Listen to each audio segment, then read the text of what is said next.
First off, I want to thank the brave men and women who work behind the wall. I want to thank them on a national level because their job goes unrecognized. How do they try to turn a guard? Well, correctional officer. Sorry, I apologize. But correctional officer. How you guys doing today? It's Anthony Gangi. Welcome to another episode of Chair Talk. Guys, I want to talk about what happens when a staff member makes a mistake and who should correct it. Should it be the staff member or should it be a supervisor? This is a very important topic because we have to make sure at all times that staff, front line, has the perception of authority. When we come back from our sponsors, I'm going to tell you exactly what that means. I'm going to tell you why that's important. Sometimes we don't realize the actions we do limit that perception of authority on that frontline staff member. So obviously you know where I'm going with this topic. So when we come back from our sponsors, we're going to discuss who should correct that mistake. And it's an honest mistake, not a major mistake. Something simple. All right, guys, so if you haven't, the show Tier Talks for you brave men and women that work in corrections. So please subscribe, interact, engage, comment, hit that bell. The bell's going to notify you every time I post a video. We'll go to our sponsor. We come back. Let's discuss this. I wanted to attend a university that had an intelligence program. I wanted to look at problems different. I wanted to increase my critical thinking abilities. AMU offered those avenues to expand. Obtaining your degree as an adult, you're actually paying yourself and investing in yourself. You can't put a dollar on it, it's priceless. It's something that can never be taken away from you. American Military University. Learn from the leader. Thank you guys for listening to our sponsor. This is a very good topic because it is about the perception of authority. But what do I mean by perception of authority? You know, if you think about it, really, authority is a perception. It's not something that is easily seen. It's a perception. Now, in corrections, our uniform doesn't really give us the perception of authority because inmates are conditioned to it. So it's really how you carry yourself and the support you have by management that gives you that perception of authority. And that's worth saying again. It's the perception that management gives to you.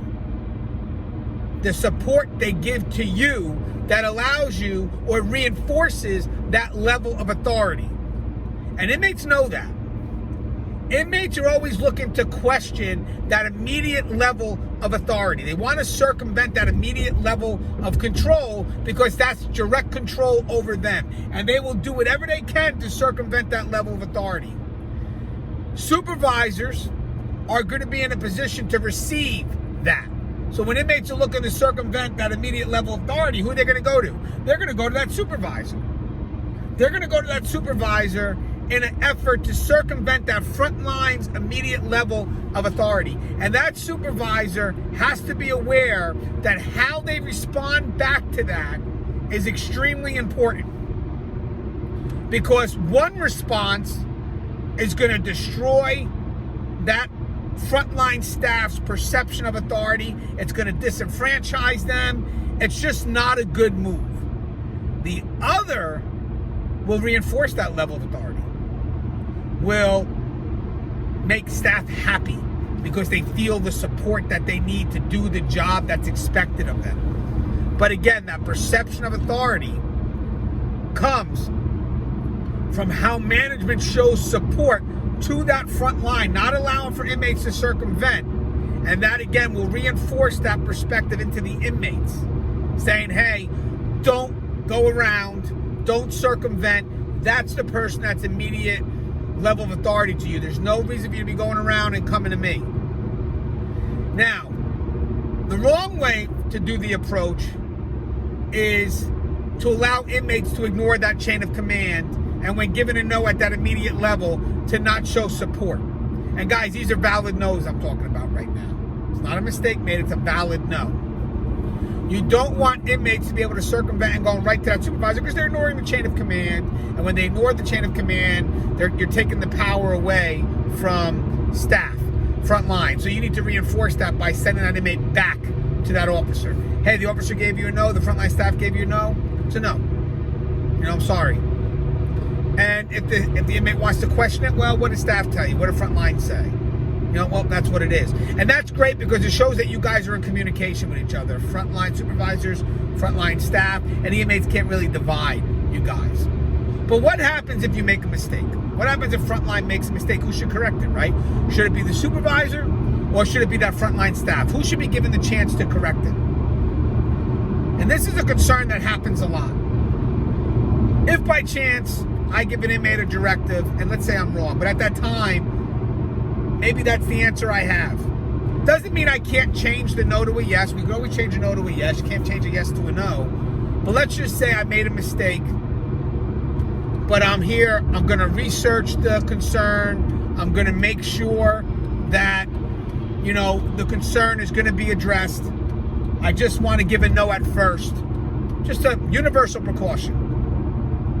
So now the inmate doesn't like the no, so the inmate's going to go to that supervisor and say, hey, such and such, Mr. Gangi gave me a no. I know for a fact that I am allowed to do this, or whatever the case may be. Now the supervisor's response, let's say I am wrong. The supervisor, the wrong response is to say, yeah, you know what, Gangi's wrong with that, I'll correct that. That's the wrong response. Even if Gangi's wrong, that's the wrong response. Because you're not empowering staff to correct it. You're taking away that level of authority from staff, believe it or not, because you need to give them a chance to correct it. Plus, you're giving the inmate a way out. They know that any time they want to question that officer's ability to do their job, that officer's perception of authority, they can go to you.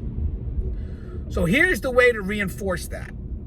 To reinforce that officer's perception of authority, to reinforce that frontline staff member's perception of authority. If that staff member did make a mistake, and the inmate comes up to you, what you could say is, I'm going to look into that. Let me talk to the staff member. We'll see what the concern is, because I still haven't heard the staff member's perspective. When the staff member and you guys have that discussion, and let's say the staff member is wrong, let the staff member correct it.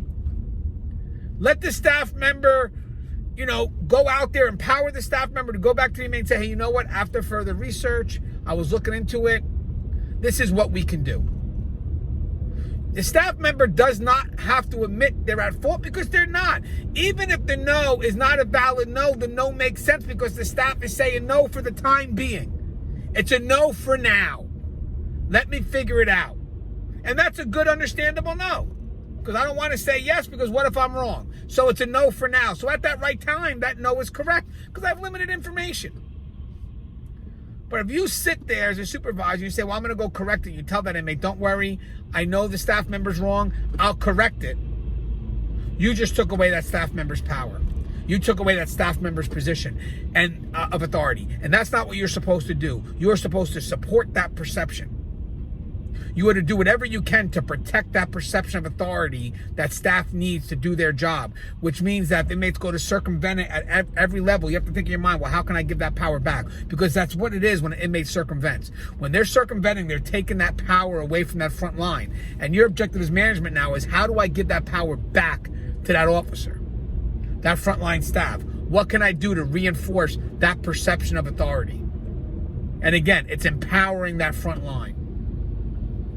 Again, we'll love your thoughts on this. It's something that I feel we needed to discuss. We'll love your thoughts. I'm serious. I'm going to say it again. We'll love your thoughts. But as always, the show is tiered. If you haven't, please subscribe, interact, engage, comment, hit that bell. That bell's going to notify you every time I post up a video. And guys, circumventing authority is a manipulative tactic. It's a manipulative tactic. So we have to do what we can to nip that in the bud. And that deals with that communication and the support from a supervisor to give that level of authority, that perception of authority, back to that front line. And guys, again, I have that manipulation course. Check in the description. You'll see the links.